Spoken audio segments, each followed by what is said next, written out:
Nos reunimos en este tiempo. Capítulo 25, versículo 12. Quiero hablar esta mañana acerca de la sabiduría de los que temen a Dios. La sabiduría de los que temen a Dios. También podríamos llamarle miedo o temor. ¿Qué es lo que sentimos en un momento dado? ¿Miedo o temor? De Dios, sí, miedo o temor. Bueno, ese es otro título opcional, ¿sí? Pero vamos a hablar de la sabiduría de los que temen a Dios. En el capítulo 25 del Salmo, versículo 12, dice así: ¿quién es el hombre que teme a Jehová? Él le enseñará el camino que ha de escoger. Gozará él de bienestar, y su descendencia heredará la tierra. La comunión íntima de Jehová es con los que le temen, y a ellos hará conocer su pacto. A ellos hará conocer su pacto. La comunión íntima de Jehová es con los que le temen, y a ellos hará conocer su pacto. Bien, en estos días tuvimos una vivencia espiritual muy linda. Me refiero a mí, a mi esposa, con Belsa, con Marco, a nivel familiar. Una vivencia espiritual. Pero más que una vivencia espiritual o añadido a una vivencia espiritual, fue una vivencia ministerial. Porque nos encontramos frente a un dilema que se nos planteó, ¿ok? Y una decisión o decisiones o posiciones que asumir un tanto delicadas. Entonces, tuvimos ante esa situación y incluso nos reunimos como hemos venido haciéndolo, como hacemos usualmente, y hablamos de las cosas al punto de que esa conversación llegó a, como a un punto de donde se trancó, ¿no? Y se sintió una confusión, en fin. Pero salió una propuesta. La propuesta fue, bueno, entonces hagamos un ayuno. Por cierto, no salió de mi parte. El hermano Marlo propuso, vamos a hacer un ayuno. Entonces, claro, vamos a hacer un ayuno. Ese era un día martes. Y pautamos el ayuno para el día jueves. Y pues, el ayuno en familia o en estos términos, sí, no lo hacemos mucho o lo hacemos muy poco, ¿ok? Pero surgió esa propuesta y pautamos el ayuno para el jueves y así lo hicimos. Nos levantamos, nos preparamos. Fue algo lindo y precioso, porque ni yo y mi esposa tampoco, que es bien sensible a esta parte, sentimos ninguna inquietud de hambre ni de nada por el estilo. Ni siquiera de tomar café, que es una de las cosas que las personas quieren, por lo menos tomar café en la mañana. No, ni siquiera el café. De hecho, les confieso que ni me pasó por la mente en todo ese tiempo que tuvimos ya tan tarde, ¿sí? Desde muy de mañana. Y compartimos varias palabras. Uno aportó una palabra, otro aportó otra palabra. Y una de las palabras que llegó fue esta que acabo de leer, ¿sí? Esta de el temor a Jehová, el temor al Señor. Pero esa palabra iba conectada a otra, donde el adorador, el hermano Salomón, expresa y dice: el principio de la sabiduría es el temor a Jehová. El principio de la sabiduría. Sabiduría. Oh, nos dimos cuenta que necesitábamos sabiduría. Más que ayunar, o más que el temor de Dios, sabiduría. Pero la sabiduría viene a través del temor a Jehová. El mismo rey así lo entendió y así lo asumió. Y eso nos llevó a otro pensamiento y a otra palabra que se encuentra en Santiago. Santiago capítulo 1, donde dice: si alguno de vosotros tiene falta de sabiduría, pídala a Dios, el cual da a todos abundantemente y sin reproche, y le será dado. Pero pida con fe, no dudando nada, porque el que duda es semejante a la onda del mar, que es arrastrada por el viento y echada de una parte a otra. Si necesitamos sabiduría, tenemos que pedirla a Dios. Y yo les estoy hablando de una vivencia espiritual que tuvimos ante nosotros, ¿ok? Dificultosa, hasta conflictiva, dilemática, en donde había que tomar una decisión, una posición y entender aquello, pero no logramos hacerlo, ¿sí? Entonces vino el ayuno, y en el ayuno surgió esta meditación, que por cierto tampoco la presenté yo. Entonces entendimos que necesitábamos la sabiduría, y que esa sabiduría viene a través del temor a Jehová, ¿sí? Y que si necesitamos esa sabiduría, necesitamos entonces pedírsela a Dios, pedírsela a Dios y pedírsela con fe, ¿ok? Y claro, cuando yo digo aquí esta mañana, necesitamos andar en el temor de Dios, o cuando hablo del temor a Dios, tal vez nosotros digamos: sí, yo tengo temor a Dios, y seguro que sí. Pero el temor a Dios, escúcheme bien esto, podemos confundirlo en algún momento con un miedo. Más bien miedo a Dios. ¿Por qué? ¿O de qué manera?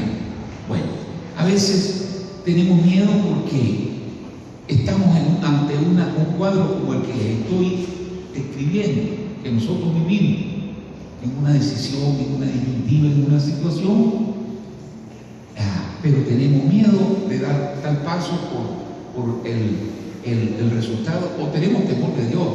No voy a inferir de antemano que es miedo, pero lo que pasa es, con el miedo, y podemos identificarlo cuando se trata del miedo, es cuando estamos inclinados, escuche bien usted, estamos inclinados hacia determinada solución o determinada decisión, una que ya tenemos en nuestro corazón, ¿sí? Y estamos inclinados a ella, y entonces, sin embargo, no nos atrevemos a dar un paso definitivo, porque tenemos miedo, y tenemos miedo hasta de Dios, porque miedo de qué, de cómo nos vaya a ir, cómo nos vaya a salir, qué vaya a suceder.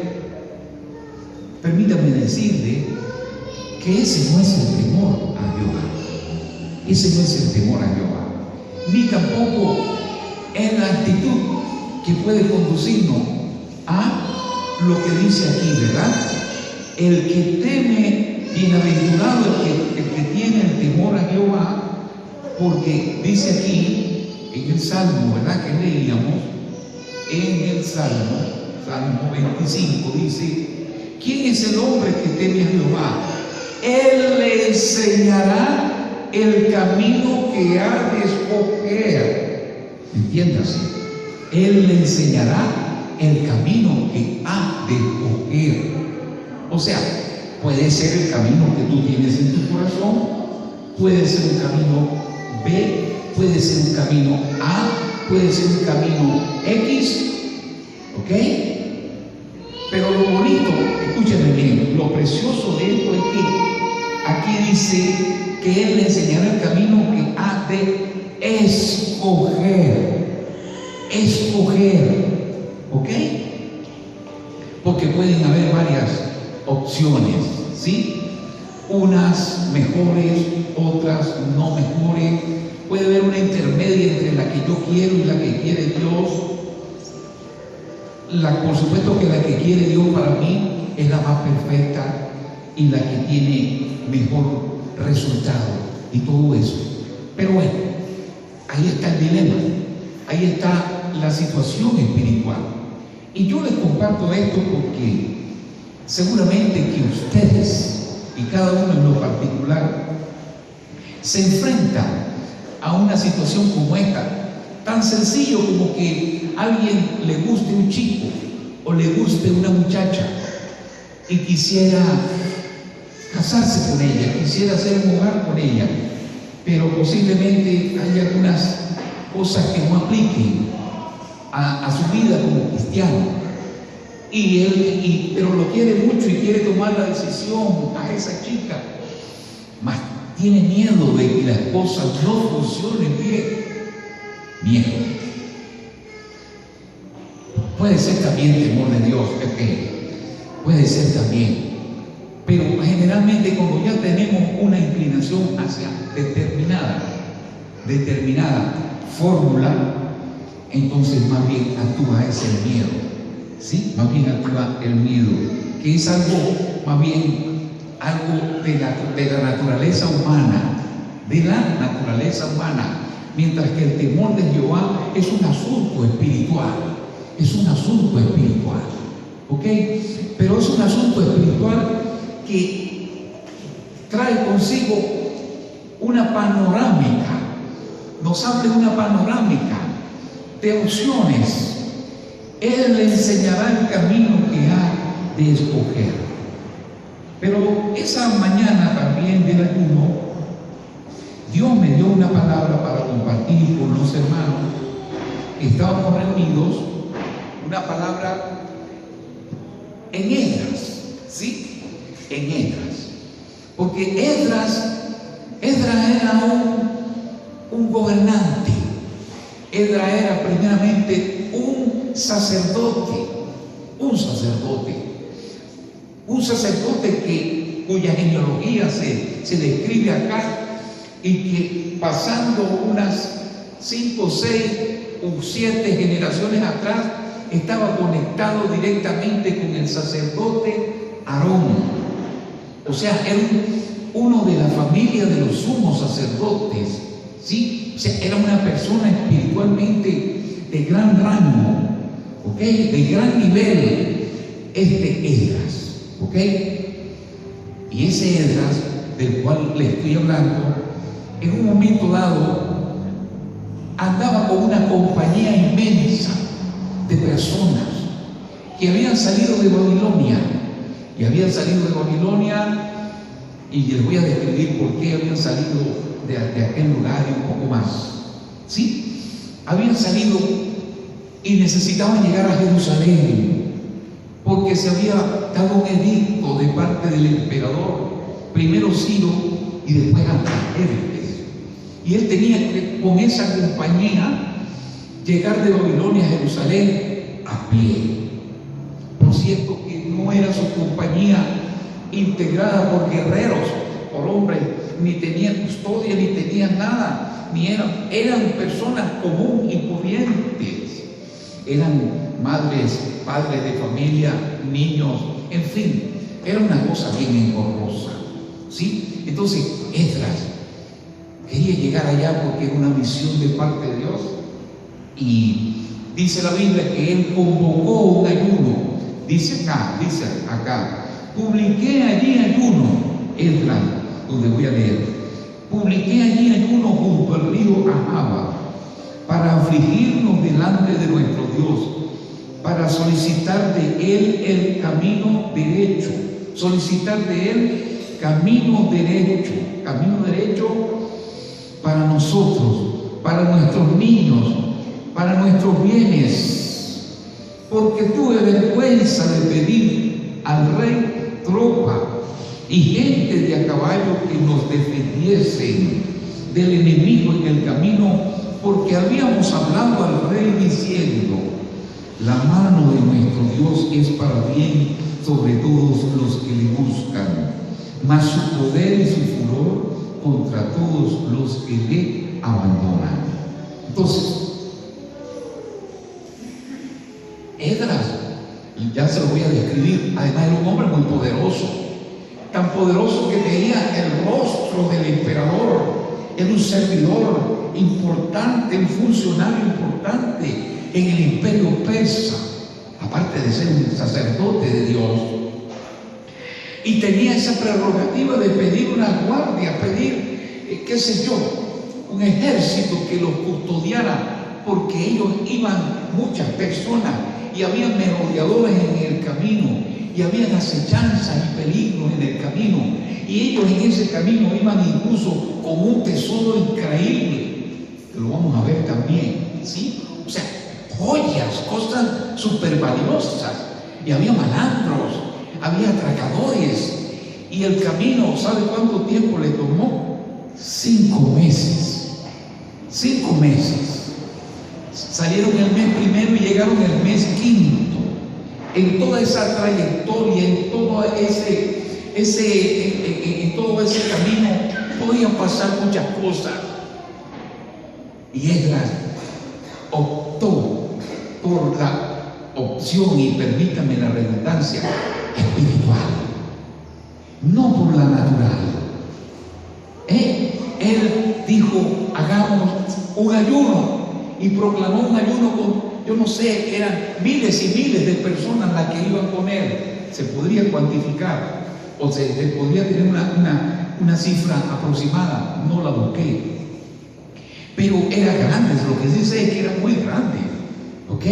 Eran familias y familias, y lo de fulano, y lo de sutano, y lo de mengano, allí se nombran, ¿ok? Los descendientes de esta tribu, en fin, ¿ok? Y entonces él dijo: el ayuno, busquemos a Dios en ayuno, número 1, o número 2, o número 3, o como quieran. Si usted se encuentra ante una situación como la que yo le estoy describiendo, y la que nosotros vivimos, y la que vemos en la vida de Esdras, ¿ok? Le sugiero que se disponga al ayuno. Puede ser una cosa simple, sobre si dejar este trabajo porque ya me están ofreciendo uno mejor, sobre si mudarme a tal domicilio, o si hacer tal cosa, o si tomar esta decisión de casarme ahora o no casarme ahora, ¿ok? Métase en ayuno, pídale la dirección a Dios. Como dice Santiago, si tiene falta de sabiduría espiritual para buscar o pensar en cuál es la mejor decisión, pida esa sabiduría a Dios, y le será dada por Dios. Yo creo, hermanos, que, mire, yo siento en mi espíritu una felicidad tan honda, tan grande, porque yo siento que nosotros nos estamos reencontrando con nuestro Dios, nos estamos reencontrando como hermanos, y somos una iglesia numéricamente pequeña, pero de verdad muy privilegiada en lo espiritual, de verdad que sí. No lo digo para justificar que seamos pocos, lo digo porque es una realidad. Dios nos habla, Dios nos dirige, y Dios te quiere decir esta mañana: si tienes un dilema, si tienes una decisión importante, pídele la sabiduría a Dios. que por cierto la sabiduría no es inteligencia, no es inteligencia, ni inteligencia natural, ni inteligencia emocional, ni siquiera inteligencia espiritual, porque tú podrías espiritualmente comprender el panorama y todo aquello, ¿sí? Mas no tener la sabiduría para decidir, porque la sabiduría es la inteligencia espiritual aplicada. O sea, cuando se da el paso en esa sabiduría, que por cierto, Esdras podía pedir un ejército, pero no hubiera sido sabio, porque él mismo lo dice, me dio vergüenza hacerlo, porque ya le habíamos testificado al rey que bueno, que teníamos un Dios poderoso, que era increíble, que hacía milagros. Entonces iba a entrar yo en un discurso incoherente ante el rey, al decirle, y como nuestro Dios es muy poderoso y nos sacó de Egipto, hizo y de todas esas cosas, pero por si acaso, mándanos un pelotón. Él dijo, es incoherente. Confiemos en nuestro Dios. Y lo primero que vamos a hacer es proclamar un ayuno. Pero yo creo que vale la pena leer en Esdras 7, ¿sí? Esdras 7, un párrafo extenso. Quiero que leamos, ¿sí? Porque quiero que ustedes puedan calibrar. Y que hoy en la mañana podamos calibrar el tipo, la magnitud del reto tan increíble que tenía ante sí Esdras. Un reto increíble. O sea, a mí me hubiera aplastado, me hubiera abrumado de una. Sí, no era el reto que puedas tú tener en lo particular, que es muy grande, seguro. ¿Ok? Es el tuyo. Y están de por medio cosas muy sensibles para ti, porque son las tuyas. Pero aquí vamos a hablar y vamos a ver del reto monstruoso. Permítanme usar la palabra monstruoso para decir grandioso, inmenso, que tenía Esdras ante sí. Dice así, en el capítulo 7 de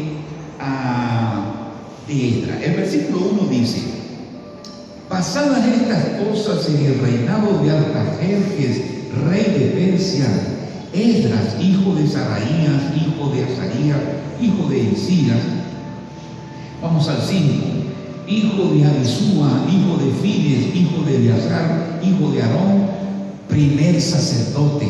O sea, allí sale su genealogía, que él era un tataranieto del sacerdote Aarón. Aarón, que era el hermano de Moisés, el primer sacerdote. Esdras subió de Babilonia, era un escriba dirigente en la ley de Moisés que Jehová Dios de Israel había dado, ¿ok?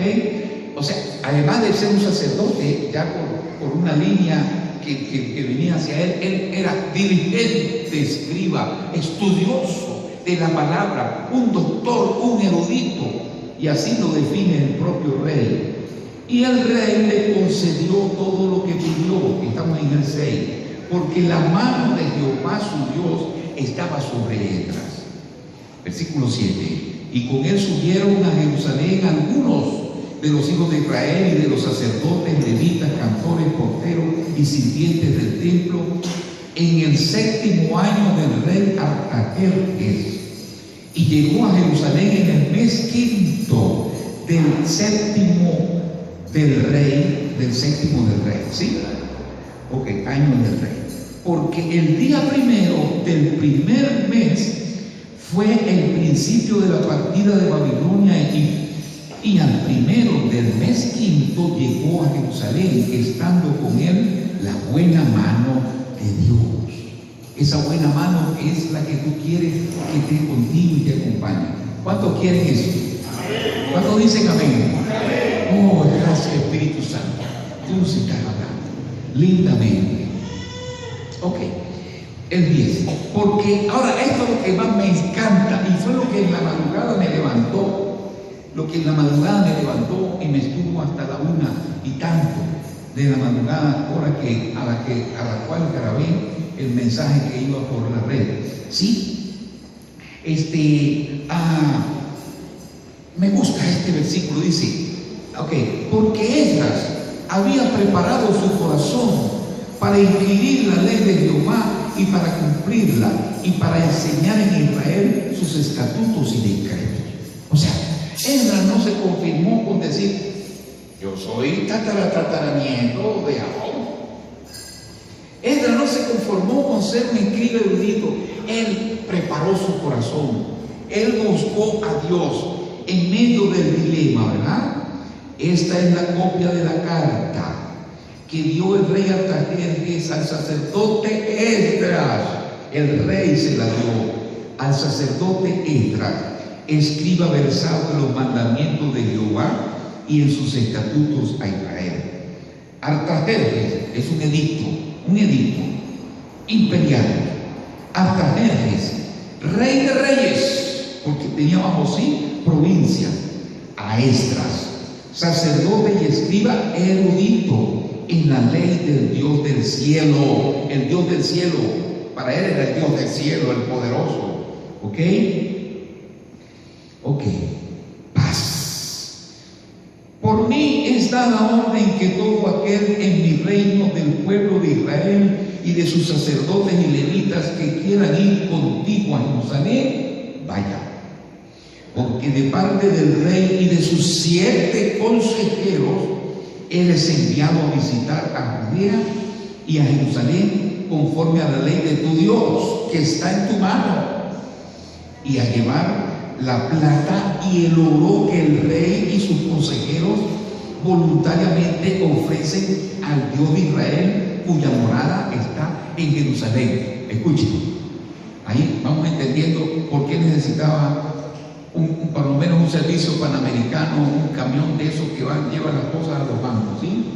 Pero no lo tenían. Tú llevas la plata y el oro que nosotros ofrendamos, el rey y sus 7 consejeros. Y a toda la plata y el oro, versículo 16, que halles, toda plata y oro que halles en toda la provincia de Babilonia, con las ofrendas voluntarias del pueblo y de los sacerdotes que voluntariamente ofrecieren para la casa de Dios, la cual está en Jerusalén. Tú llevas todo ese dinero, tú llevas todas esas cosas valiosas, ¿sí? Comprarás con ello diligentemente con este dinero becerros, carneros y corderos, y con sus ofrendas y libaciones, y las ofrecerás sobre el altar de la casa de vuestro Dios, la cual está en Jerusalén.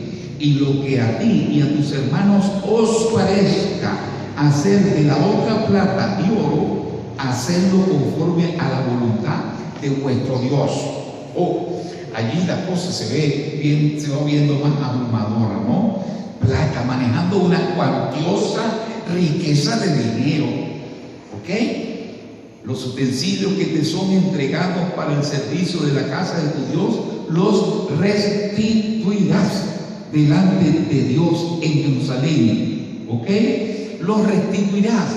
Y la palabra restituirás aquí es muy importante porque eran utensilios que eran de la casa de Dios, y que esos utensilios se los había traído un rey anterior, Nabucodonosor, de la casa de Dios, y tú los vas a restituir, porque esos utensilios, ¿ok?, han sido muy valiosos para este imperio.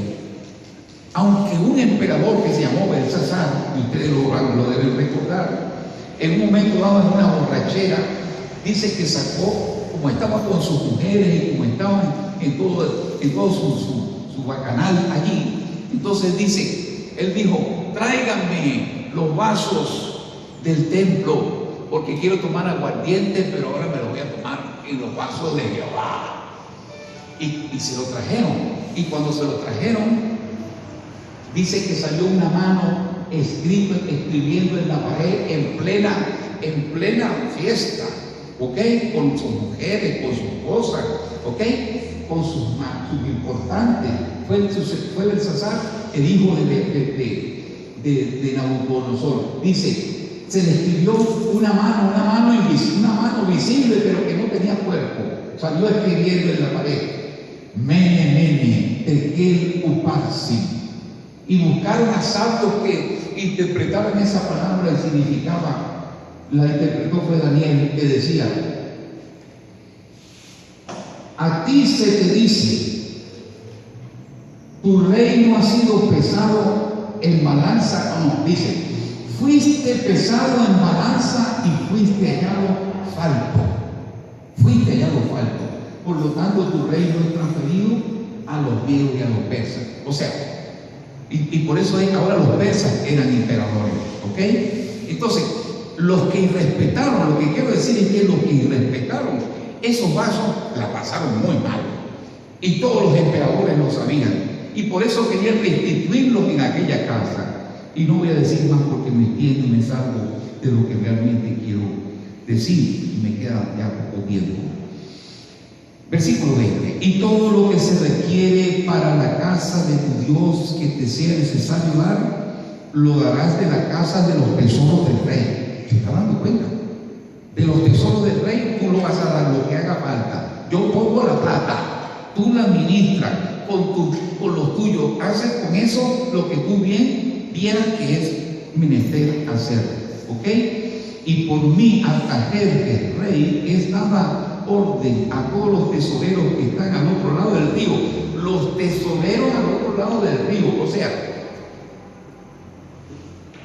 al otro lado del Tigris y del Éufrates habían reinos que estaban sujetos a este Artajerjes. Los tesoreros también te van a dar dinero, ¿ok?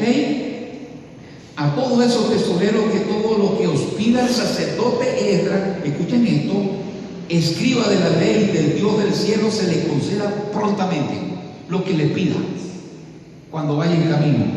Hasta 100 talentos de plata, 100 coros de trigo, 100 batos de vino y 100 batos de aceite y sal sin medida. O sea, él tenía que alimentar a esa compañía en el camino y la iban a alimentar los tesoreros del otro lado. Todo lo que es mandado por el Dios del cielo sea hecho prontamente para la casa del Dios del cielo, pues ¿por qué habría de ser su ira contra el reino del rey y de sus hijos? ¿Por qué? Porque ustedes se portan mal con ese rey o con ese Dios.